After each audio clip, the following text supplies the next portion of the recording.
Whole brain thinking to me is insight about yourself. Understanding the people you work with and taking pride in that work that you do together. how people go about understanding and solving problems, as well as processing information throughout their day.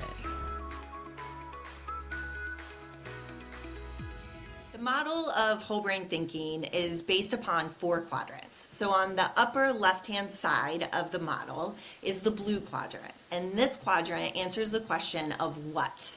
And these are our friends that are driven by facts and data, and they're always searching for truth in numbers and financials or the bottom line. The next quadrant on the left side is the green quadrant, and the green quadrant is focused on the how, and they look at steps, actions, and sequence in delivering on the how. So how are we going to do something? What is the process that we're going to follow?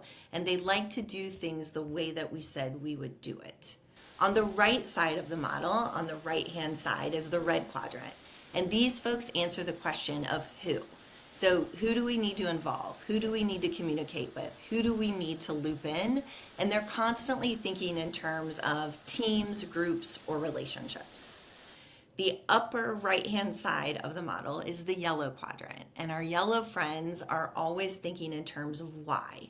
Why are we doing this? And they think in terms of big picture and like to think in 3 to 5 years out with minimal details. And really what we're trying to do is help you understand your thinking, because it's only through shifting your thinking that you get a behavioral change. When teams think better, they work better. Everyone has a whole brain, and everyone can stretch into their whole brain.